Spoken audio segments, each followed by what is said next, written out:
항상 1년마다 이렇게 머피의 법칙입니다. 수능 날만 되면 안 그래도 긴장되는데 한파가 꼭 찾아오네요. 예. 어제까지만 해도 태국 그렇게 안 추웠죠? 예, 오늘 아침에 되니까 공기가 딱 다르네요. 예. 이제 입문서 받으셨죠? 예, 입문서 책을 한번 펴볼까요? 예.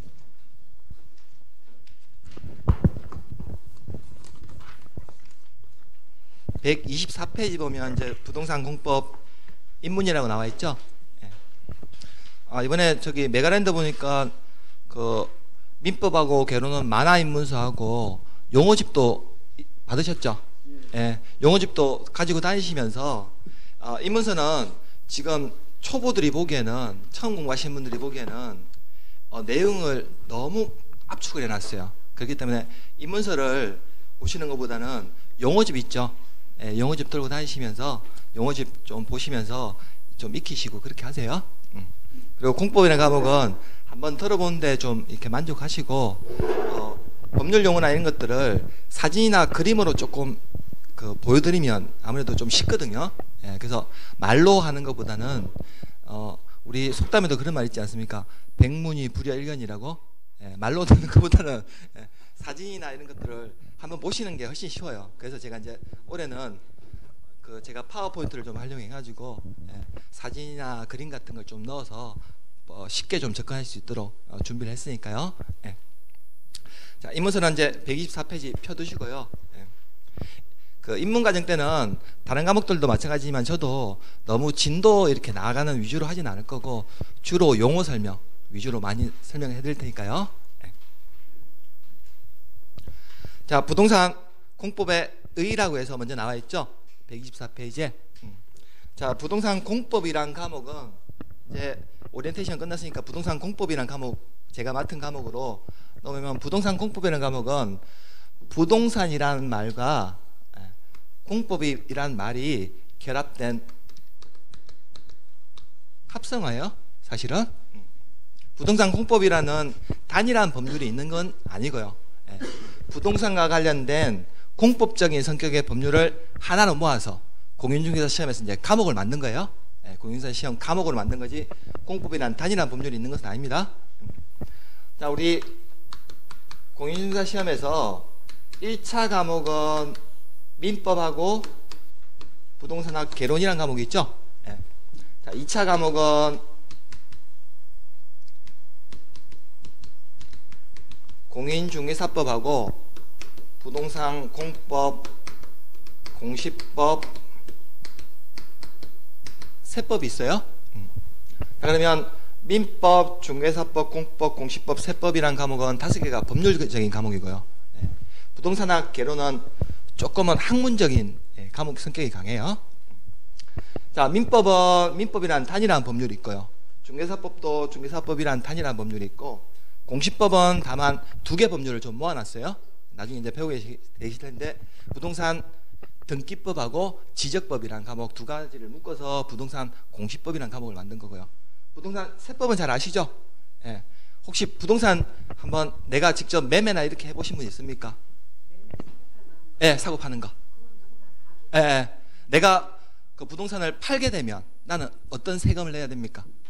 팔게 되면 나 양도한 거니까 양도소득세 내야 되죠. 내가 만약에 부동산을 새로 취득하게 되면 취득세 하게 되는 거죠. 올해 수강생분들 다 똑똑하시네. 예. 그럼 내가 이 부동산을 취득을 해서 보유하고 있으면 나중에 저는 어떤 거 내야 되죠? 재산세라는 걸 내야 되죠.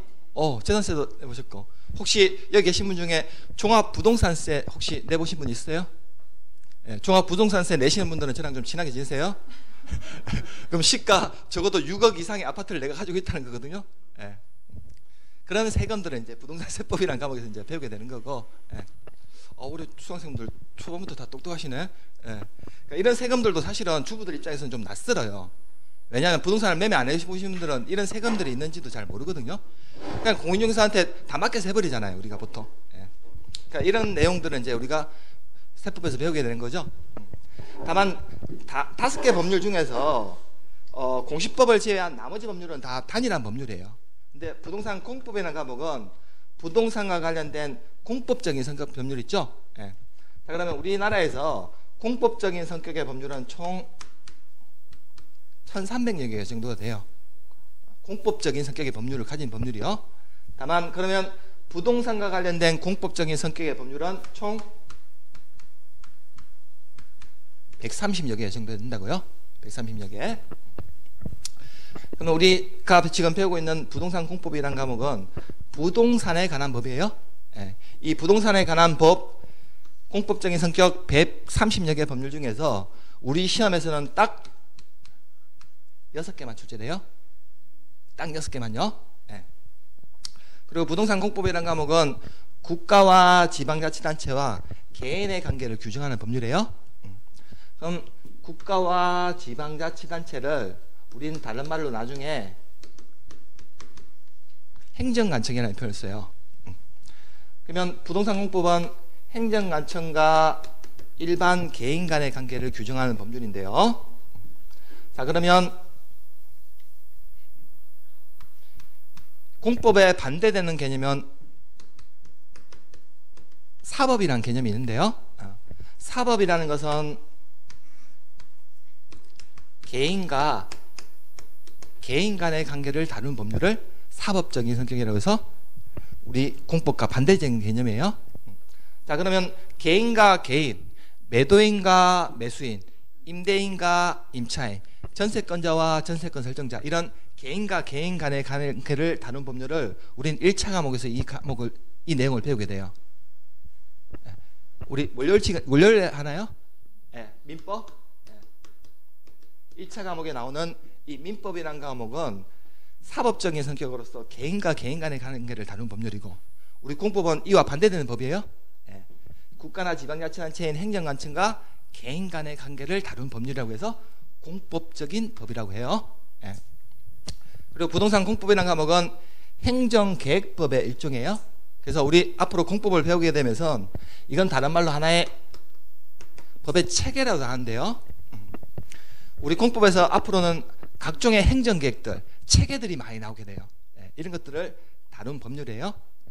자, 국민들을 네 번째로는 규제하는 법인데요. 네. 자, 국민들을 규제를 한다는 말은 뭐냐면 행정관청인 국가나 지방자치단체와 개인은 서로 동등할까요? 아니면 한쪽이 좀 더 우월할까요? 아무래도 행정관청인 국가나 지방자치단체는 우리 일반 개인보다는 조금 더 우월한 존재죠. 그러다 보니까 국가나 지방자치단체는 개인과 평등한 입장이 아니에요. 동등한 입장이. 그러다 보니까 일반 국민들에 대해서 규제를 한다는 말은 뭔가 하지 말라는 내용들이 많다고요. 네. 그래서 우리 부동산 공법을 크게 4개로 생각하면 부동산에 관한 법이고, 행정관청이 일반 개인들의 관계를 규정하는 법이고요, 행정계획법 일정이고 일반 국민들을 규제하는 법입니다. 그럼 우리 부동산 공법에서는 우리 일반 국민들한테 하라는 내용이 많을까요? 하지 말라는 내용이 많을까요? 하지 말라는 내용이 많아요. 그러다 보니까 이 규제하거나 행위 제한을 하는 것을 어디에서 규정하고 있냐, 이런 것들은 내용들을 잘 물어본다고요. 우리 부동산 공법을 접근하실 때는요. 네. 도대체 이 내용들을 어디에서 규제하고 있냐, 이런 내용들을 잘 물어본단 말이에요. 자, 대표적으로 어떤 걸 예로 드냐면 지금 우리 대구광역시에서는 혹시 내 집이 수성구 쪽에서 많이 오시나요? 항상 우리 학원에 보면 수성구에 사시는 분들이 되게 비중이 좀 높고, 왜냐하면 그 대구가 인구 분포가 보면 인구가 제일 많은 구가 어딜 것 같아요? 달서구 제일 많아요. 달서구는 한 구에 인구가 거의 한 50만 정도가 살아요. 그리고 다음으로 많은 구가 수성구가 두 번째로 많고, 그 다음에 동구가 많고, 이런 순서예요. 중구는 인구가 제일 적어요. 중구는 주택보다는 상가가 많이 밀집되어 있는 지역이다 보니까. 그래서 우리 학원에 보면 주로 수성구에서 오신 분들이 꽤 많은데, 우리 수성구에서 혹시 오신 분 있습니까? 세 분 계십니까? 네. 우리 대구 수성구에 우리 공법에서 얘기하는 이거 혹시 들어보셨어요?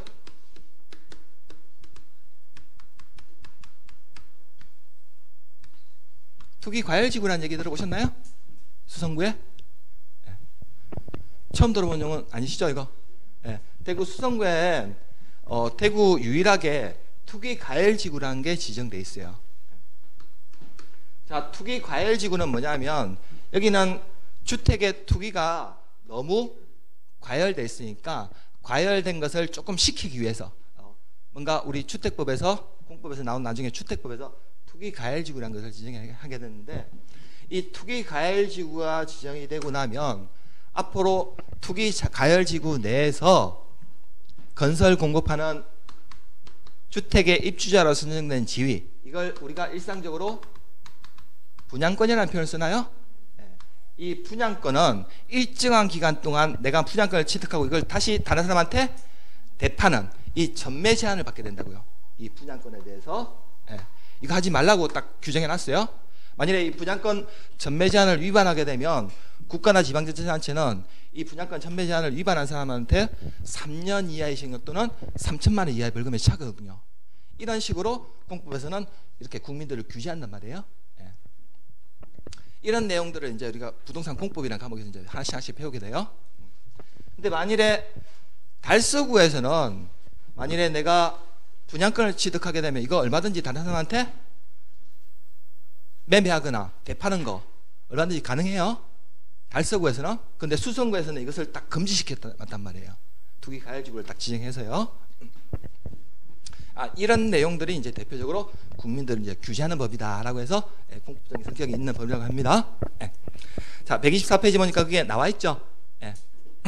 부동산 공법에 의해서 문서로만 쭉 나와 있는데 이렇게 4개로 조금 요약해서 보시면 조금 어떤 내용인지 부동산 공법은 이런 내용들을 다루고 있는 법률이구나 느낌을 좀 가지시라고요. 너무 책에 연연 안 하셔도 돼요. 자, 우리 공인중개사 과목은 5개 과목이 법과 관련된 과목이라고 했죠. 1개 과목만 학문적인 성격이 강한데, 자, 그러면 5개 법 과목에 5과목이 나뉘다 보니까요. 법 과목은 이 법 과목이 어떻게 출제되는지 이 출제 체계와 이런 것들을 한번 보도록 할게요.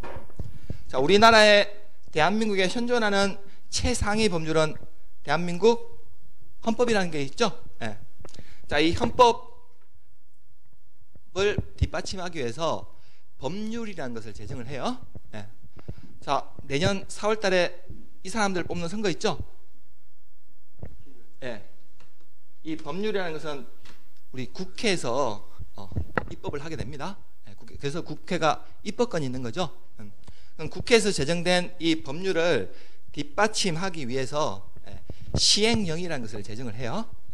이 시행령은 대통령령과 각 부나 총리령이 있는데요. 그럼 이 시행령을 뒷받침하기 위해서 시행규칙이라는 것을 만들어요. 그럼 이 시행령과 시행규칙을 묶어서 명령이라는 표현을 써요.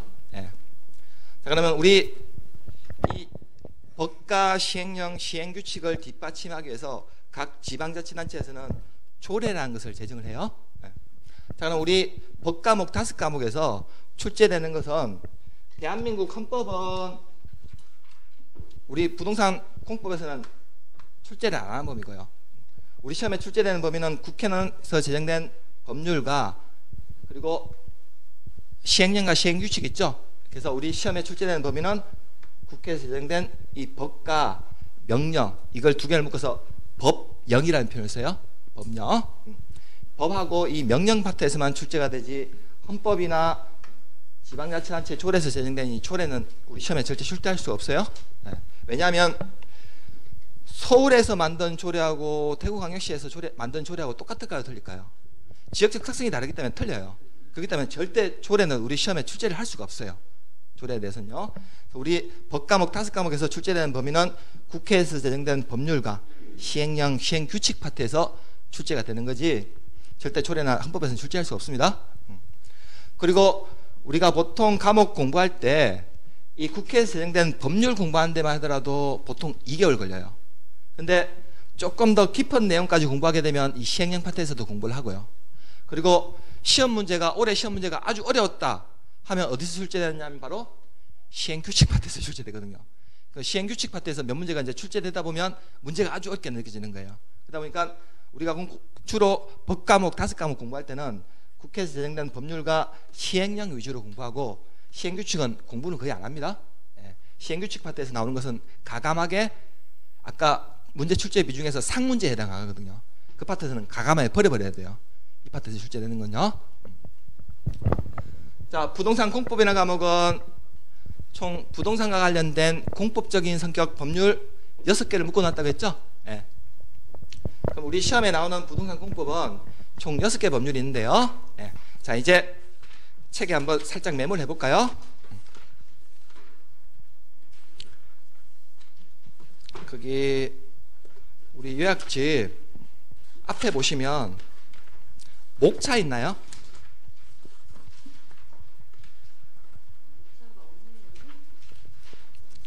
그 큰 차례 보시면, 예, 큰 책에도 한 장 넘기시면 차례가 있죠. 예, 그게 제2과목에 부동산 공법이라는 과목 나와 있습니까? 예, 1편에 부동산 공법 입문은 시험에 안 나오는 범위고요. 자, 제2편에 보니까 국토의 계획 및 이용에 관한 법률 있나요? 예, 제2편에 나오는 그 국토의 계획 및 이용에 관한 법률 옆에다가 12이라고 적어두세요. 이 하나 단일한 법률에서 12문제가 출제되고요. 앞으로 이제 수업할 때 국토의 계획 및 이용에 관한 법률 너무 길죠? 용어가 너무 길어요. 그래서 줄여서 국계법이라고 할게요. 예, 앞으로 이제 제가 조금 익숙해지시면 이제 국계법 이렇게 부를게요. 예, 이 파트에서 총 12문제가 출제되고요. 예, 제 3편에 보니까 도시개발법 나와 있나요? 예, 도시개발법에서 우리 시험에서 총 6문제가 출제돼요. 그래서 가로쳐서 6이라고 적어두세요. 예. 제 4편에 보니까 도시 및 주거환경 정비법이라고 나와 있나요? 차례에. 예. 그 파트에서 6문제가 출제되고요. 제 5편에 보니까 건축법은 나와 있나요? 예. 건축법 파트에서 7문제가 출제되고요. 제 6편에 주택법 나와 있나요? 예. 그 주택법에서 7문제가 출제되고요. 제 7편에 보니까 농지법 나와 있나요? 농지법에서 2문제가 출제가 돼요. 그래서 6개 법률에서 출제되는 범위는 이렇게 출제되고 이 6개 법률에서 40문제가 출제가 돼요. 지금 또 다 세고 있죠, 지금 숫자. 앞으로 이 도시개발법은 조금 익숙해지시면 제가 개발법이라는 이름을 붙일게요. 예. 자, 3번에 나와 있는 도시 및 주거환경 정비법은 정비법이라는 이름을 붙일게요. 예. 나중에 또 기본서 나오면 체크해 드릴 거니까요. 예. 12, 18, 24, 14면 38, 40문제죠? 예. 이렇게 출제 범위는 이렇습니다. 예. 여기서 안 벗어나요. 예. 여기서 안 벗어나니까 올해 시험에서도 이대로 그대로 출제가 됐으니까요. 내년에도 이 파트에서 그대로 출제될 겁니다. 예. 자, 차례에다가 글씨 적어두시고 아까 124페이지 한번 넘어가 볼까요? 부동산 공법 입문. 자, 그러면 이 부동산 공법 의의에서 이제 하나씩 풀어보도록 할게요. 자, 우리 부동산 공법이란 과목은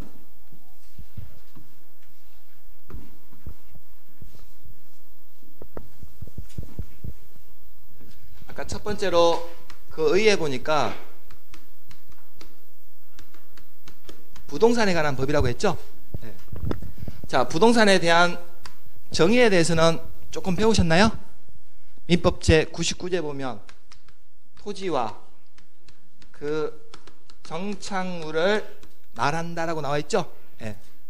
그럼 이 토지와 이 토지에 정착된 이 정착물 중에서 우리 공법이라는 과목에서는 주로 건축물을 좀 다룹니다. 예. 우리가 일상적으로 쓰는 건물 있죠. 이 건물을 공법에서는 건축물이라는 표현을 써요.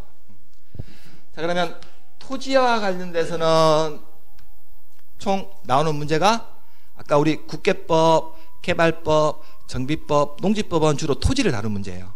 예, 토지를 다룬 문제. 그러면 26문제 정도가 토지 파트에서 나오고요. 그다음에 건축물을 다룬 법률은 건축법과 주택법이거든요. 예, 그럼 여기서 14문제 정도가 출제돼요. 자, 그러면 부동산 공법에서는 토지 파트가 중요할까요? 건축물 파트가 중요할까요? 토지 파트가 훨씬 비중이 높거든요. 26문제 비중으로서. 그래서 우리 공법은 다른 말로 토지공법이라는 표현도 씁니다. 예. 앞으로 이제 공부할 때 이 파트를 조금 더 집중적으로 공부할 거고요. 예. 나중에 이제 이게 좀 익숙해지면 이 건축물 파트를 조금 더 집중적으로 공부할 거예요. 자, 그러면 두 번째로 우리 부동산 공법이라는 과목은 국가나 지방자치단체와 개인 간의 관계를 다룬 법률이라고 했죠. 그럼 국가나 지방자치단체를 우리는 다른 말로 행정관청이라는 표현을 쓰거든요. 행정관청요. 그럼 우리나라의 행정관청의 체계는 중앙행정관청과 지방행정관청으로 나뉘는데요. 중앙의 행정관청, 다른 말로 우리 국가라고 하는데요. 자, 우리나라 국가의 최고 대빵 수반은 누굽니까? 네, 대통령이죠. 네, 문재인 대통령이죠. 그럼 대통령을 뒷받침하기 위해서 내각을 책임지는 국무총리라는 게 있죠. 그럼 국무총리 밑에는 중앙의 부서를 간사하는 각종의 부서들이 있어요. 예, 뭐 행정안전부니, 국토교통부니, 해양수산부니 이런 부서가 있죠. 예. 그 중에서 중앙의 행정관청 중에서 우리 부동산 공법에서 가장 많이 나오는 중앙의 행정관청의 장은 바로 국토교통부 장관이에요. 이 사람이 제일 많이 나온다고요. 앞으로 이 국토교통부 장관이라는 사람은 앞으로 계속 나올 거예요. 우리 공법에서.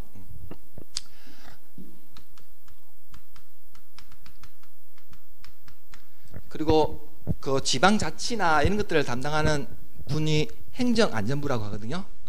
이 행정안전부 장관이라는 사람이 한 번이나 두 번 정도 나올 거고요.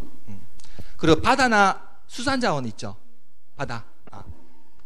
그걸 담당하는 장관이 해양수산부 장관이나 있을 텐데요. 이 해양수산부 장관은 딱 한 번 나와요. 딱 한 번 나온다고요. 그래서 중앙행정관청 중에서는 국토교통부 장관이 앞으로 우리 시험에서 계속 나올 거예요. 이거는 무슨 표시인지 아시죠? 예, 앞으로 계속 나온다고요. 이 사람은요. 예, 국토교통부 장관은요. 행정안전부 장관은 한 번이나 두 번 정도 나오고 해양수산부 장관이 한 번 나오고요. 그다음에 우리 전국의 농업이나 농지와 관련해서 이것을 책임지는 중앙행정관청의 장은 예, 농림축산식품부 장관이라고 있거든요. 이 농림축산식품부 장관도 나중에 한 번 정도 나와요. 이 사람은 나중에 우리 공법이라는 과목에서 제일 마지막에 배우는 농지법에서 이제 이 사람이 나온다고요. 그래서 장관급으로는 이 사람 정도가 나오고 우리 대통령이나 국무총리는 우리 시험에서는 한 번도 안 나옵니다. 그러니까 너무 걱정 안 하셔도 돼요. 암기 안 하셔도 된다고요. 그래서 우리 공법 관련해서 최고 중앙행정기관에 장하면 장관급을 생각하시면 된다고요. 이 사람들이 이제 앞으로 이제 계속 나올 거니까요. 자, 그러면 이 중앙정부를 뒷받침하기 위해서 전국의 지방자치단체라는 게 있죠. 자, 지방자치단체는 크게 광역자치단체하고 기초자치단체가 아니에요. 자, 광역자치단체라는 것은 특별시, 광역시, 특자시, 특자도, 도를 광역자치단체라고 합니다. 우리 서울 있죠? 서울특별시하고 우리 전국에 광역시가 몇 개 있나요? 전국에 광역시요. 광역시 6대 광역시라고 하죠. 인천, 대전, 대구, 부산, 울산, 광주 6개 광역시가 있죠. 그다음에 특별자치시라는 얘기는 들어보셨나요? 특별자치시 세종시. 우리가 알고 있는 세종시 있죠. 그다음에 특별자치도는요. 제주도를 얘기해요. 그다음에 우리 도 있죠. 전국에 우리 몇 개 도 있습니까? 도. 전국 8도 있잖아요. 경기도, 강원도, 충청남북도, 경상남북도, 전라남북도, 여기서 팔도가 있죠? 예, 이 도를 얘기해요. 예, 여기를 광역자치단체라는 표현을 쓴다고요. 그럼 이 광역자치단체 밑에는 기초자치단체가 있는데요. 우리 서울특별시 밑에는 구밖에 없어요. 25개 구가 있습니다. 예. 대표적으로 강남, 서초, 송파 이런 데 얘기 들어보셨죠? 예, 강남 상구 이런 데. 예. 그래서 총 25개 구가 있고요. 우리 6대 광역시 밑에는 구만 있는 게 아니에요. 그리고 군도 있다고요. 근데 광역시 밑에 모든 광역시가 군이 있는 게 아니고 4대 광역시밖에 군이 없어요. 우리 대구에도 군이 있나요? 예, 달성군 있죠? 예. 우리 대구는 몇 개 구하고 몇 개 군으로 이루어졌습니까? 예. 경산은 행정구역 달라요. 대구하고는 완전히 달라요. 경상북도 경산시죠? 예. 대구에는 7개 구와 1개 군이 있나요? 그래서 8개 구군이라고 표현을 써요. 동서남북 있죠? 그 다음에 우리 지금 공부하고 있는 중구가 있고, 근데 약간 오른쪽으로 내려가면 수성구 있고, 저기 왼쪽으로 가면 서구에서 더 서쪽으로 가면 달서구 있죠? 달서구에서 밑으로 내려가면 달성군 있죠? 그래서 대구 살고 있는데 구는 몇 개 있는지는 어느 정도 아셔야 되지 않겠습니까? 7개 구하고 1개 군이 있죠? 예. 그래서 광역시 밑에는 구만 있는 게 아니라 군도 있어요. 예. 우리 대구뿐만 아니라 저기 부산도 군이 있어요. 부산에 혹시 기장군이라는 데 들어가 보셨습니까? 그 멸치 유명한데 미역하고. 예. 근데 그거 모르셨나요 혹시? 기장군 거기에 그 원자력 발전소 있는 거 아세요 혹시? 근처에? 그래서 기장군 기장군에서 멸치하고 미역이 유명하대요. 예. 근데 그 옆에 원자력 발전소가 있대요. 예. 그리고 저기 우리 제가 살고 있는 울산에도 군이 있거든요. 울주군이라고 있어요. 울주군이라고. 그다음에 인천에는 군이 2개 있어요. 인천광역시에는. 혹시 강화군 들어보셨나요? 옹진군 들어보셨나요? 예. 그래서 우리 광역시 밑에는 구만 있는 것이 아니라 구나 군도 있습니다. 예. 다만 광주하고 대전은 구만 있고 군은 없어요. 그래서 광역시 밑에는 지방자치단체에서 구나 군이 있다고 하는 거예요. 그리고 특별자치시 있죠? 세종시. 세종시 밑에는 기초자치단체로서 구가 없어요. 세종시에는요. 그리고 특별자치도인 제주도 있죠? 제주도는 도니까 기초자치단체 있을 것 같은데. 예. 제주도 혹시 가보신 분 있습니까? 예. 제주는 크게 2개로 이루어져 있죠. 예. 제주시하고 서귀포시 2개로 이루어져 있나요? 예. 근데 이 제주시장하고 서귀포시장은 제주도민들이 투표해서 뽑는 시장이 아니에요. 제주도지사가 임명을 하는 시장이에요. 그래서 행정시장이라고 하지 자치단체라는 안 불러요. 이걸 행정구역으로 그냥 인위적으로 나뉘는 거지 제주도지사가 바로 임명해버린다고요. 그래서 제주도에서는 제일 대장이 누구였습니까? 이 사람이 제일 대장이에요. 이 사람이 제주시장하고 서귀포시장도 바로 임명해버려요. 그러다 보니까 힘이 아주 막강합니다. 예. 특별자치시에서는 특자시장이 제일 힘이 센 것처럼 이 2개 시장이나 도지사는 아주 파워가 막강해요. 그리고 우리 경상북도 있죠. 우리 경상북도 저기 수성구 다리만 딱 건너면 무슨 시 있습니까? 경산시 있죠. 예. 그 다음에 저기 달성군에서 서쪽으로 가면 성주군 아닌가요? 예, 성주 쪽으로 가면 예. 그러면 우리 도 밑에는 기초자치단체로서 뭐가 있겠습니까? 시하고 예, 군이 있어요. 시하고 군요. 다만 이 도 밑에 있는 시 중에서 인구가 50만 이상이 되면 이 시를 대도시라고 부르게 돼요. 대도시. 도 밑에 있는 시 중에서 인구가 50만 이상인 시를 대도시라고 부릅니다. 경상북도에는 딱 유일하게 딱 하나 있어요. 경상북도에서는 유일하게 50만 이상인 시가 저기 영천 지나가지고 동쪽으로 쭉 가면 포스코 있는데, 예, 포항이만 유일하게 경상북도에서는 인구가 50만 이상인 시라서 대도시라고 불러요. 우리 경상북도에서는 대구가 제일 크고요. 그다음 두 번째로는 포항시가 크고, 세 번째로는 어디가 클까요? 구미가 크죠. 구미가 30만 정도 되니까. 예. 포항이 인구가 50만이 넘거든요.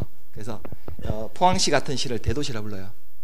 혹시 우리 여기 계신 분 중에 경상남도 창원이 고향이신 분 혹시 있습니까? 창원에 혹시 가보셨어요? 경상남도 창원? 예. 경상남도 창원 인구가 100만이 넘거든요.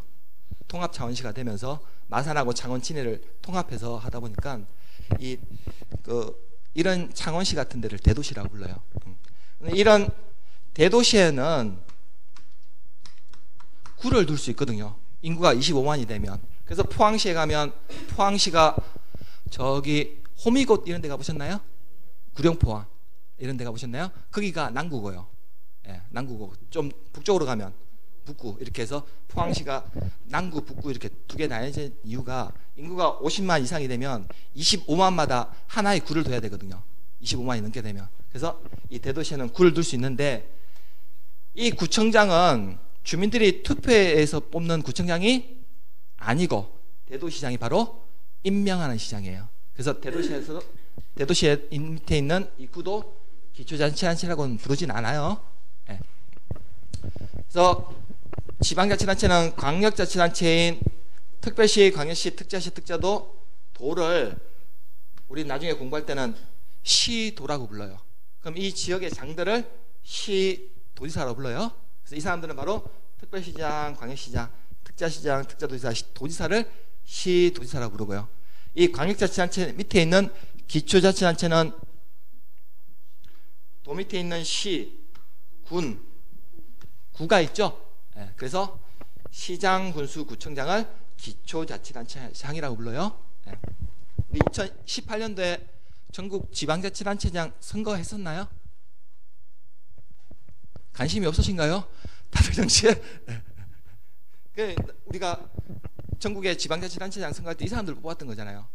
대구에서는 대구광역시장, 그리고 내가 살고 있는 구의 구청장, 그리고 이 대구광역시 시장이 일을 잘하고 있는지 아닌지를 좀 우리 주민들이 직접 감시하기 좀 힘드니까 우리를 대리해서 대구광역시 의회 의원들을 뽑았죠.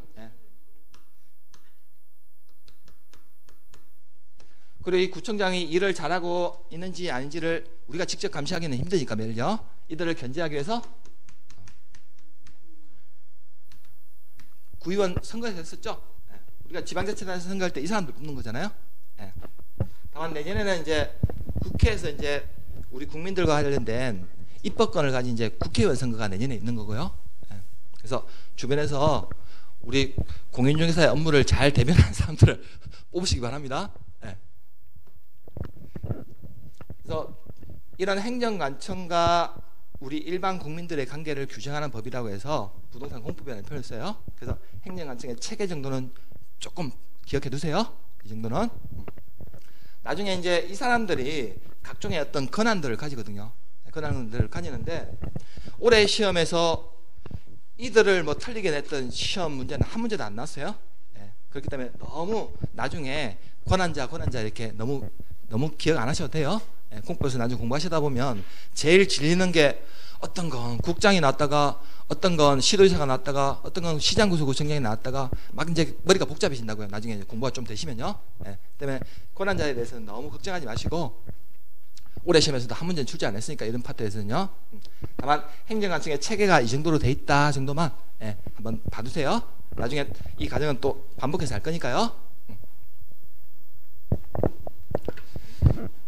자, 우리 부동산공법은 아까 의에서 보니까 행정계획법의 일종이라고 했죠.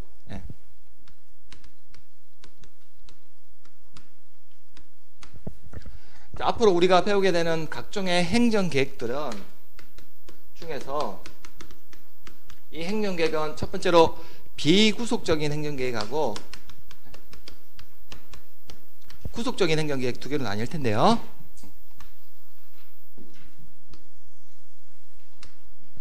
자, 그러면 첫 번째로 이 계획들을 두 개로 나뉘는 뭐냐면 누구를 대상으로 구속을 할 건가. 구속을 한다는 말은 다른 말로 행위 제한을 한다는 의미가 있어요.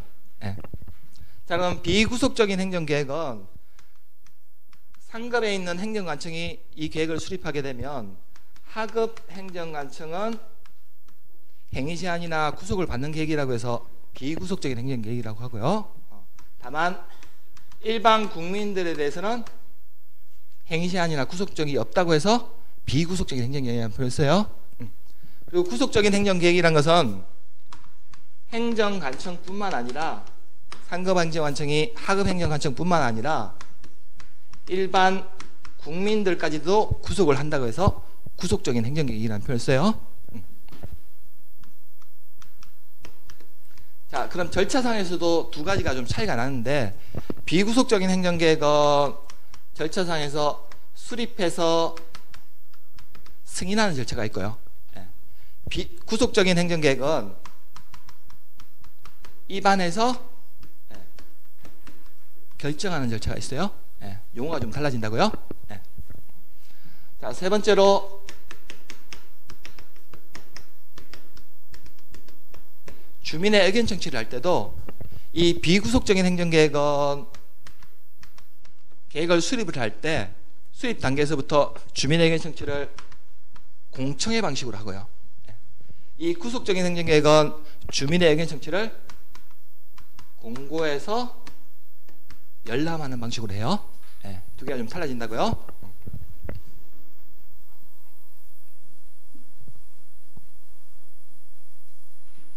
자, 그림 보니까 위에 그림 보니까 2030 대구 도시 기본계획 안 공청회라는 표현을 썼죠. 공청회. 공청회라는 말은 공개적인 의견 청취를 하기 위한 회의를 한다는 거예요. 공청회라는 말은.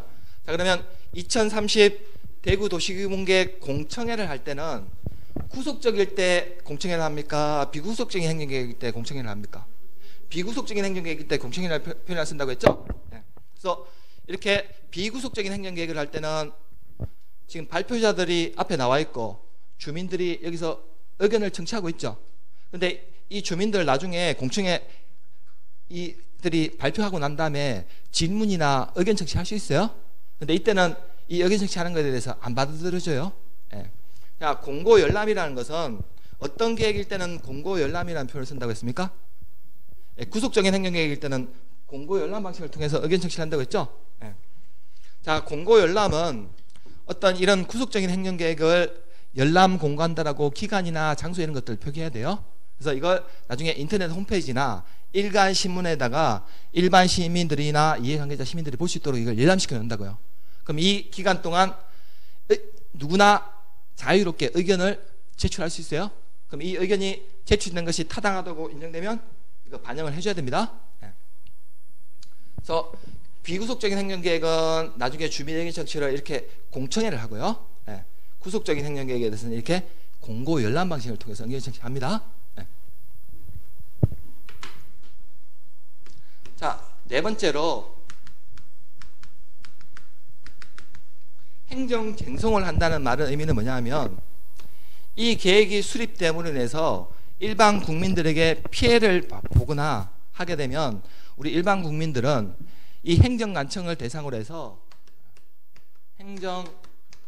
행정심판이나 행정심판이 안 받아들여지면 직접 법원에다가 행정소송이라는 것을 제기할 수 있어요. 근데 비구속적인 행정계획은 일반 국민들에 대해서 어떤 구속력이나 행위제한을 가집니까? 나랑 아무런 상관이 없어요. 그러다 보니까 행정심판이나 행정소송으로 다툴 수가 없어요. 근데 구속적인 행정계획은요, 일반 국민들에 대해서 직접적으로 행위제한을 하거나 구속력을 하는 거죠. 그러다 보니까 나중에 이 계획으로 해서 내가 피해를 봤다 이러면 행정심판이나 행정소송으로 다툴 수가 있게 돼요. 두 개의 차이예요. 자, 그러면 이 계획들의 종류를 보면요, 앞으로 어떤 계획 앞에 무슨 종합이란 말이 붙는다든지 광역이란 말이 붙는다든지 기본이란 말이 붙는 계획들은 다 비구속적인 행정계획이에요. 그래서 보니까 여기 대구 도시 기본계획 안 공청회라는 표현을 썼죠. 이 기본이란 말이 붙은 계획이다 보니까 이건 비구속적인 행정계획으로서 나중에 공청회 방식으로 주민의견 청취를 하고 이 계획은 행정심판이나 소송으로 다툴 수가 없게 됩니다. 그리고 대표적인 다음 주에 이제 우리가 보게 될 텐데요. 구속적인 행정계획 중에서 도시군 관리계획이라는 게 있어요. 이 도시군 관리계획은 대표적인 일반 국민들을 구속하는 구속적인 행정계획이에요. 그럼 이 계획은 나중에 입안할 때 이 입안권자가 주민들한테 공고열람 방식, 이 공고열람 방식을 통해서 의견 청취를 해야 됩니다. 공청회 방식으로 하면 안 돼요. 이 도시군 관리계획은요.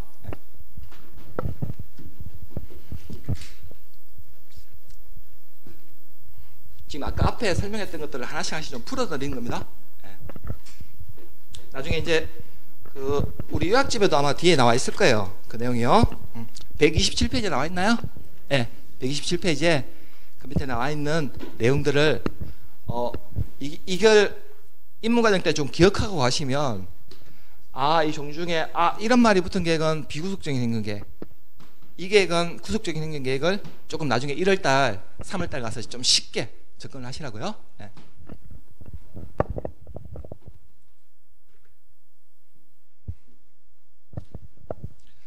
자, 우리 부동산공법은 국민들을 규제하는 법이라고 했죠.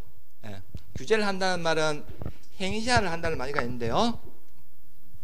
좀 사진이 좀 선명하진 않은데 대구 사진이거든요.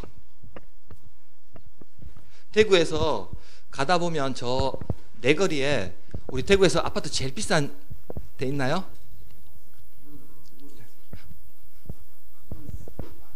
저기 범어 두산 위버드 제니스가 대구에서 제일 비싼가요?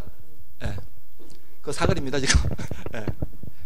자, 범어 내거리인데 우리가 범어 내거리뿐만 아니라 큰 대로변, 여기가 지금 달국벌대로죠. 달국벌대로 이렇게 해서 반월당 지금 오는 길이잖아요 지금.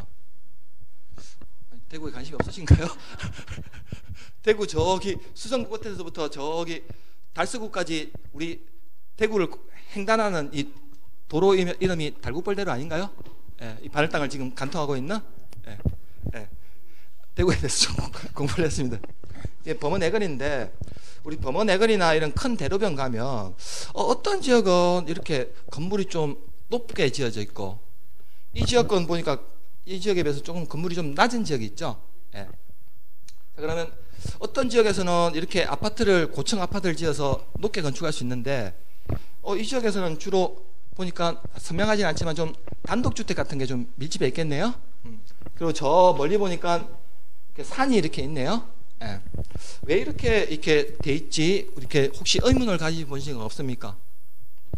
어떤 지역에서는 건축물을 좀 높이 건축할 수 있고 어떤 지역에서는 왜 건축물을 높이 못 건축하지? 어떤 지역에서는 왜 이렇게 녹지가 형성돼 있지? 어떤 지역에서는 공장이 건축은 가능한데 어떤 지역에서는 왜 공장 건축이 안 되지? 이런 것들을 혹시 한번 우연이라도 보신 적이 없으신가요? 이제 좀 관심을 가지세요. 그런 거에 대해서. 왜 그러냐면 이게 우리나라 전국의 모든 토지는 용도지역이라는 게 지정돼 있어요. 용도지역. 이 용도지역이라는 게 지정돼 있어 가지고 우리 반월당 내거리에 이렇게 문수 위버드 제니스나 이렇게 반월당 내거리에 이렇게 큰 상가가 많이 밀집돼 있죠. 왜냐하면 이 지역은 상업지역으로 지정돼 있기 때문에요. 그래서 상업지역으로 지정됐으면 앞으로 이 지역에서는 건폐율 90에 용적률 1500 이하의 시한을 받게 되거든요. 이러다 보니까 건축물도 조금 넓게, 그리고 용적률이 높다 보니까 건축물도 높게 건축할 수 있는 거예요. 근데 조금만 옆으로 벗어나니까 주로 단독주택이 많이 밀집돼 있죠. 왜냐하면 이 지역은 주거지역으로 지정돼 있기 때문이거든요. 그럼 주거지역에서는 모든 주거지역에서 다 아파트를 건축할 수 있는 것은 아니거든요. 그러니까 이런 행시한을 받게 된다고요. 그래서 주거지역에서는 건폐율 70 이하의 용적률 500 이하의 시한을 받게 돼요.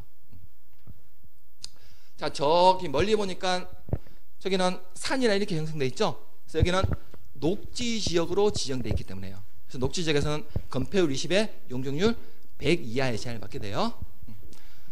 그리고 수성구는 좀 덜하지만 저기 서구나 달서구 쪽에 가면 자그마한 공장들 좀 많이 밀집돼 있나요? 그럼 이 지역은 지금 공업지역으로 지정돼 있기 때문이거든요. 공업지역에서는 건폐율 70에 용적률 400 이하의 제한을 이런 전국의 토지를 대상으로 해서 이렇게 용도지역에 따라서 규제를 받게 되는 거예요. 예. 그래서 이런 규제들을 어디에서 규정하고 있느냐 이걸 이제 우리 부동산 공법에서 이제 배우게 되는 겁니다. 하나씩요. 예. 이제 좀 의문이 조금 해결됐나요? 예. 우리 바늘 땅이나 중앙로, 동성로 같은 지역은 어떻게 뭘로 지정돼 있을까요? 우리 바늘 땅 이런 지역에서도 고층 빌딩이 많잖아요. 왜냐하면 여기는 상업지역으로 지정돼 있거든요. 근데 거기를 조금만 좀 벗어나면 단독주택이 따닥따닥 밀집돼 있어요. 왜냐하면 이 지역은 상업지역이 아니라 주거지역으로 지정돼 있기 때문이거든요. 이런 것들을 이제 하나씩 규제를 만든다는 겁니다. 사진이 좀 선명하지 않죠? 이걸 다른 말로 이제 크게 용도지역이라는 표현을 써요. 용도지역요. 용도지역에 대해서는 조금 더 깊이 있게 한번 살펴볼 겁니다. 자, 그러면 앞서 보니까 상업지역, 주거지역, 공업지역, 녹지지역에 따라서 건폐율과 용적률이 좀 다 달라졌죠.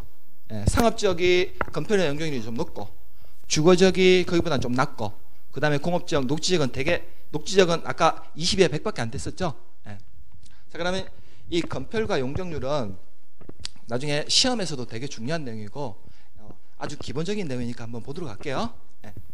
자, 건폐율이라는 것은 여기 그림에는 대지 면적 가운데 최대한 건축을 할 수 있는 면적을 말한다고 나와 있죠.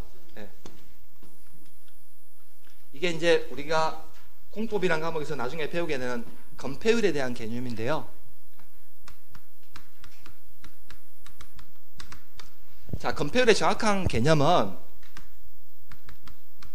대지 면적에 대한이에요. 대지 면적에 대한 건축 면적의 비율을 건폐율이라는 표현을 써요. 자, 우리 초등학교 때 산수 다 배우셨죠? 자, 분자에 대한 분모의 비율입니까? 분모에 대한 분자의 비율입니까? 이 둘 중에서 어디가 분모를 얘기할까요? 분모에 대한 분자의 비율이에요. 그래서 대지 면적이 분모로 온다고요. 자, 대지 면적에 대한 건축 면적의 비율이에요. 식으로 바꾸면요. 그럼 여기서 100을 곱해주면 건폐율은 몇 %가 된다 이렇게 바뀌게 되거든요. 자, 그럼 해당 지금 대지 면적이 100제곱미터인데 여기에 건축할 수 있는 건축 면적이 60제곱미터래요. 그럼 해당 대지의 건폐율은 몇 %라는 겁니까? 대지 면적이 100이고 건축 면적이 60이면 건폐율은 이렇게 떨어지니까 60%가 된다는 거죠. 그럼 해당 대지 100제곱미터의 건폐율은 60제곱미터를 건축할 수 있다 보니까 60%라는 거예요. 그럼 이 60제곱미터를 제외한 40제곱미터 이 면적을 나중에 학계론에서 좀 배우게 돼요. 이걸 다른 말로 공지라는 표현을 쓴다고요. 난 건물을 건축하지 않고 빈 땅이라는 거예요. 왜냐하면 이 건폐율을 너무 높게 주게 되면 물론 해당 대지가 100제곱미터가 있는 게 아니라 대지가 연달아 붙어 있겠죠. 그러면 주택가에서 만일에 이렇게 건축물이 너무 따닥따닥 붙어 있게 되면 어떻게 되겠습니까? 건물 사이로 바람이 안 통해요. 햇볕도 안 들겠죠. 만일에 건물에 화재가 발생하게 되면 옆에 있는 건물로 전소될 위험이 있겠죠. 그러다 보니까 최소한의 공지를 확보하기 위해서 건폐율을 이렇게 주는데요. 규제를요. 자, 그럼 둘 중에서 여기는 건물이 지금 빼곡하게 들어섰죠. 이렇게 대지 면적에 건축할 수 있는 건축 면적이 넓은 것을 건폐율이 높다라는 표현을 쓰고요. 해당 대지 면적에 이렇게 건물이 덤성덤성 있나요? 이런 건축물을 건폐율이 낮다라는 표현을 써요. 자, 건폐율이 높다, 낮다라는 표현은 해당 대지 면적에 건축물을 빼곡하게 서면 건폐율이 높은 거고요. 건축물이 이렇게 대지 면적에 적게 하게 되면 이건 건폐율이 낮다라는 표현을 써요. 건폐율이 높다, 낮다는 표현은 이렇게 쓰는 겁니다. 그럼 우리 아까 봤던 앞에 그림에서 상업지역은 건폐율이 90이고 주거지역은 건폐율이 최대 70이거든요. 그럼 둘 중에서 상업지역하고 주거지역 비교했을 때 건축물이 빼곡하게 들어서는 지역은 어디겠습니까? 그렇죠. 범원 애근이나 우리 방울당 나중에 나가보세요. 건물이 빼곡하게 들어섰어요. 예. 근데 우리 주택가는 어떻습니까? 주거지역 같은 데는 건축물이 주택이 조금 간격을 두고 건축했죠. 예. 이게 이제 건폐율이 높다 낮다라고 이제 비교하게 되는 거라고요. 예. 자, 그러면 용적률이라는 것은 대지 면적에 대한이에요. 예. 대지 면적에 대한 연면적의 비율을 얘기하는데요. 예. 자, 그럼 이것도 위에 있는 것처럼 식으로 한번 바꿔볼까요? 예. 대지 면적이 밑으로 오겠죠? 예. 대지 면적에 대한 연면적의 비율을 얘기하는데요. 여기다 100을 곱해주면 용적률도 몇 %가 된다 바뀌게 되겠죠? 용적률 뒤에 다시 한번 볼 텐데 앞으로 우리 공법이나 우리 전부 이제 면적 산정할 때 이제 더 이상 평수라는 표현 안 써요. 네, 평수라는 표현 안 쓴다고. 나중에 학교 가시고 계약 공유주기 가시더라도 우리가 편하게 그냥 우리 아파트 32평이에요 이렇게 쓰는 거지 그렇게 쓰시면 안 돼요 원래는요. 네. 우리가 면적 산정할 때 1제곱미터는 0.3025평이에요. 네. 자, 그러면 100제곱미터는 몇 평이겠습니까? 두 개 옮겨가면 되겠네요. 네. 30.25평 있죠? 네. 이걸 100제곱미터 표현을 써요. 그리고 우리가 평수를 제곱미터로 환산할 때는 3.3058을 곱하면 돼요. 네. 그러면 우리 보통 많이 살고 있는 32평 아파트 있죠? 32평 아파트 이거 제곱미터로 환산하게 되면 105.79가 돼요. 105.79요. 네. 이건 문제는 안 나와요. 그냥 이렇게 쉽게 환산하는 방법 이렇게 계산한 거니까 우리가 보통 이제 앞으로 할 때는 모든 걸 이 제곱미터라는 단위 씁니다. 평수라는 단어는 안 써요 이제. 네.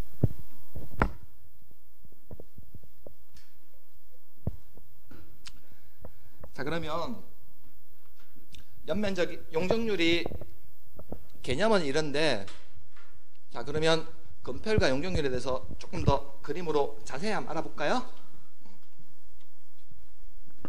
자, 대지 면적이 100제곱미터래요. 네. 자, 그럼 건폐율이 50이고 용적률이 50이고요. 예시 1은요. 예시 2는 대지 면적이 100제곱미터인데 건폐율 50에 용적률 100이에요. 자, 그럼 두 개는 어떻게 차이가 나는지 한번 볼까요? 네. 자, 해당 대지가 100제곱미터가 있는데 건폐율 50%란 말은 해당 대지 100제곱미터에 건축은 50제곱미터를 할 수 있는 거고, 용적률이 50%란 말은 해당 대지 면적의 0.5배까지를 용적률을 올 수 있다는 의미거든요. 해당 대지 면적의 0.5배까지 올 수 있다는 거예요. 네. 그럼 이미 1층에 50제곱미터가 있으면 위로 더 올리는 게 가능할까요? 불가능할까요? 용적률 50%면 못 올려요? 이게 끝이라고요? 네, 용적률 이미 50%를 딱 찾기 때문에요. 근데 예시에는 대지 면적이 마찬가지로 100제곱미터에 여기는 건폐율 50에 용적률 100%예요. 그러면 해당 대지에는 건축물 건축하게 되면 이 나머지 건축하고 난 나머지 땅을 공지라는 표현을 쓴다고 했죠? 네. 그럼 옆에는 어떻게 되는지 한번 볼까요? 네.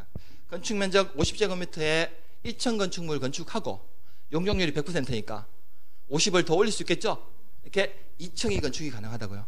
네. 자, 그러면 둘 중에서 만일에 내가 투자 목적으로 땅을 사거나 아니면 개업 공인중개 사라고 치자고요. 네. 그러면 둘 중에서 투자 가치가 더 높은 지역은 어디입니까?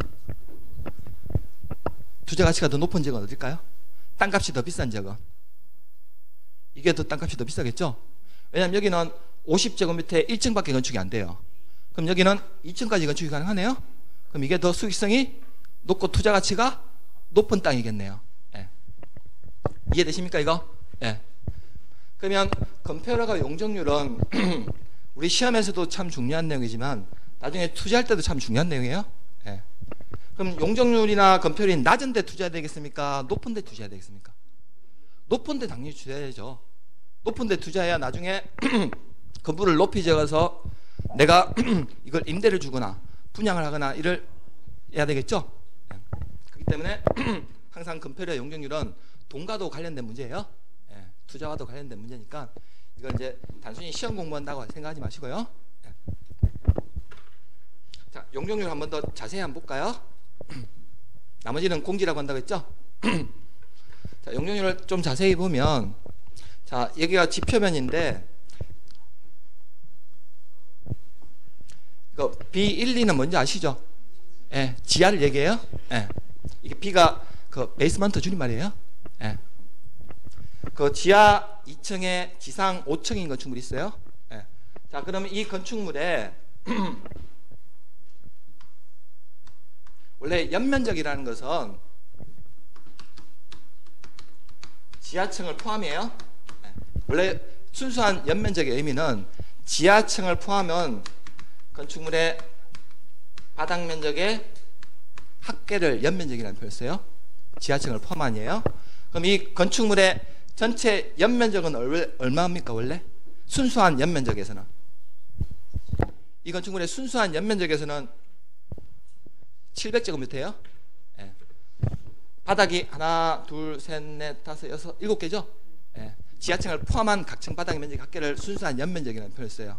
예. 다만 여기서 용적률 계산 시 연면적은 얼마라고 적혀있습니까? 500이라고 적혀있죠. 그럼 순수한 연면적과 용적률 계산 시 연면적이 이렇게 달라지는 이유는 뭘까요?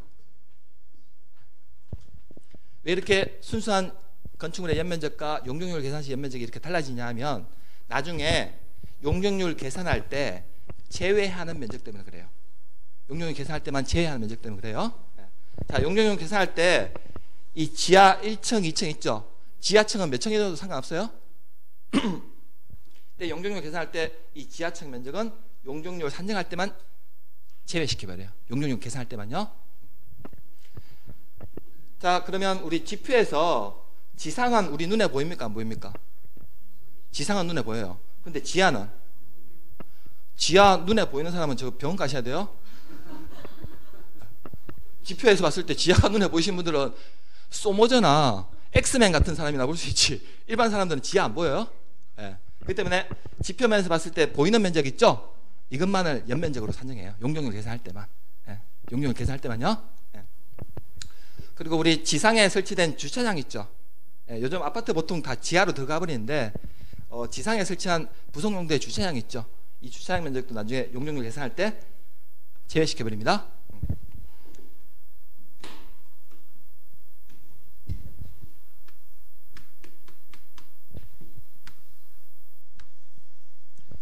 서울 저기 잠실에 가면 이런 건축물 혹시 이런 비슷한 건축물 보신 적 있나요? 잠실에 가면 예, 그 제2 롯데월드 혹시 가보셨나요? 롯데타워? 예. 롯데타워 몇 층인지 혹시 아세요? 롯데타워가 123층에 높이는 555m예요. 세계에서 5번째로 높은 건축물이에요. 예. 자, 우리 나중에 건축부에 가면 배우게 될 텐데 건축법상 건축물 중에서 이 건축물의 층수가 30층 이상이거나요. 예. 높이가 120m 이상인 건축물을 고층 건축물이라고 하고요. 예. 자, 층수가 50층 이상이거나 높이가 200m 이상이 되면 이 건축물을 초고층 건축물이라는 표현을 써요. 초고층 건축물요. 대표적으로 저기 그 63빌딩이나 우리 롯데타워 있죠? 롯데월드타워 이거 초고층 건축물이라고 하는데 그럼 이 초고층 건축물보다는 낮고 고층 건축물보다는 높은 건축물을 준초고층 건축물이라는 표현을 써요. 네. 나중에 이 건축물이 초고층이나 준초고층 건축물에 해당이 되고 나면 건축물의 이렇게 중간에 화재가 발생했어요. 그러면 이 밑에 있는 사람들이 지상으로 빨리 대피하면 되겠지만 위에 있는 분들은 어떻게 해야 되겠습니까? 소방관이 구하러 올 때까지 집을 빠져나와서 잠시 대피할 공간이 필요하겠죠? 그래서 이 준초고층이나 초고층 건축물에 대해서는 나중에 피난 안전구역이라는 것을 설치해야 돼요. 의무적으로. 이 초고층 건축물은 해당 층에 30개 층마다 한 개수 이상 설치해야 되고요. 준초고층 건축물은 해당 층 높이의 2분의 1 되는 층에 반대하는 층에서 상하 5개 층 내로 한 개수 이상의 이 피난 안전구역이라는 것을 설치해야 되는데, 이 피난 안전구역 면적은 나중에 용적률 계산할 때 연면적에서 제외시켜버려요. 혹시 건축물 중에 이런 건축물 보신 적 있습니까?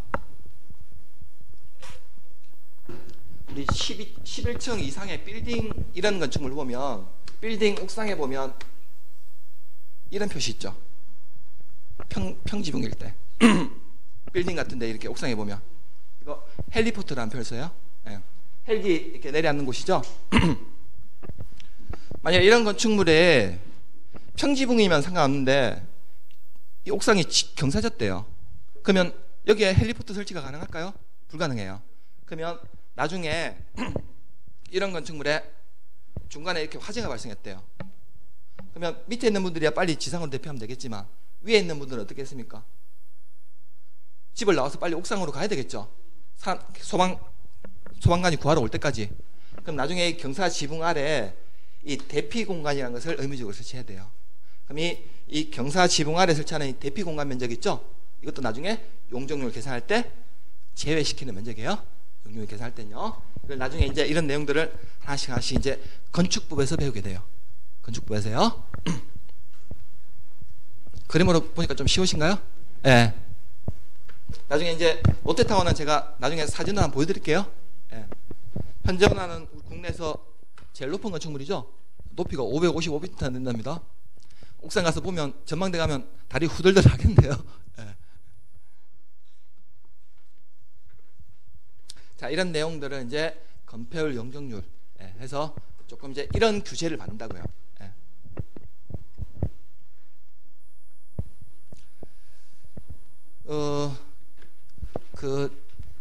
저기 용도지구란 얘기는 혹시 들어보셨나요? 예, 용도지구 종류가 우리 법에서는 총 10개의 용도지구가 있는데 나중에 세분이 되는데요. 이게 그림이 조금 선명하지 않은데 이 가운데가 지금 여기 바늘땅이에요. 예, 바늘땅하고 중앙로, 동성로 같은 데 얘기하는 거, 여기 약간 분홍색 느낌 나나요, 이거? 중간에? 예, 이 분홍색으로 우리 대구에 지정된 지역은 지금 방화지구라는 게 지정되어 있어요. 방화지구. 이 방화지구는 화재 위험을 예방하기 위해서 필요한 지구에 지정하는데, 주로 우리 바늘땅과 같은 지역하고 대구에 재래시장 많죠. 예, 그리고 2년 전에 저기 서문시장 사구역에서 화재 났었죠. 예, 우리 재래시장 같은 데는 지금 덤성덤성하게 지금 이렇게 분홍색으로 되어 있는 데가 다 재래시장 있는 지역이에요. 거기는 지금 방화지구라는 게 지정되어 있어요. 그 다음에 달성의 밑에 보니까 여기 약간 노란색이 있나요? 달성군이죠. 여기 밑에 노란색으로 점 찍힌 데 있죠. 여기는 지금 자연취락지구라는 게 지정되어 있어요. 자연취락지구. 그래서 녹지나 관리, 농림, 자연환경 분지역 안에 취락을 정비하기 위해서 필요한 지구에는 이렇게 자연취락지구라는 걸 지정합니다. 예. 그 주황색은 약간 여기 중간에 있는데요. 이 지역은 집단취락지구라는 게 지정되어 있어요. 그래서 이 집단취락지구는 개발제한구역 안에 취락을 정비하기 위해서 필요한 지구는 집단취락지구를 지정합니다. 이건 시험에 안 나와요. 그림은 시험에 안 나오지만 어떤 게 어떻게 지정되어 있는가 이걸 그냥 그림으로 한번 보여드리려고 하는 거니까요. 자, 이런 행위 제한을 하나씩 받게 되는 거예요.